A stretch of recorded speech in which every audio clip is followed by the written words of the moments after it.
Tennis বলতেই আমরা বুঝি রজার ফেডেরার, রাফায়েল নাদাল এবং জোকোভিচকে, কিন্তু তাদের ছাপিয়ে গত কয়েক বছরে কিন্তু নতুন তারকা উঠে এসছে। এবং গত 2 বছরে যদি আমরা বলি তাহলে এই 2 তারকা হচ্ছেন ইয়ানিক সিনার এবং কার্লোস আলকারাস।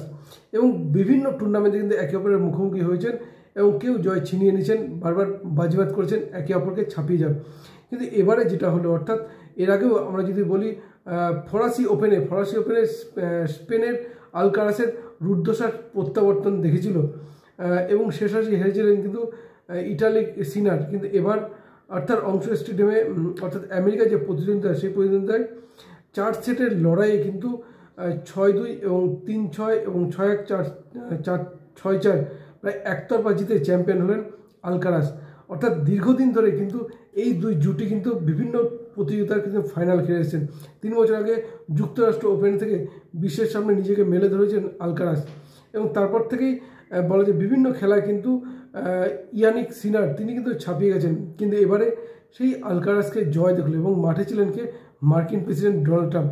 অর্থাৎ ট্রাম্পের সামনেই কিন্তু সেই বলা যায় নিজে যেমন জিতে র্যাঙ্কিংয়ে 1 নম্বরে উঠে গেলেন, পাশাপাশি জয়ও করলেন যুক্তরাষ্ট্র ওপেনে ফাইনালে। ফলে সেইভাবেই এই টেনিস নিয়ে কিন্তু নতুন করে নতুন তারকা পেয়ে গেল বলার অপেক্ষা না, কারণ তারকা আগেই পেয়েছে। আবার বললাম যে গত 2 বছরে কিন্তু টেনিসের দাপট দেখাচ্ছেন সিনকারাস অর্থাৎ ইয়ানিক সিনার এবং এই কার্লোস আলকারাস। এবং এই দুজনে মিলে বিভিন্ন টুর্নামেন্টে কিন্তু ফাইনাল খেলেছেন। কিন্তু এবারে যে যুক্তরাষ্ট্র ওপেন, সেই যুক্তরাষ্ট্র ওপেনে 4 সেটের লড়াইয়ে প্রথমে 6-2 এগিয়ে যান, পরবর্তীতে 3-6, তারপর 6-1 এবং শেষে 6-4।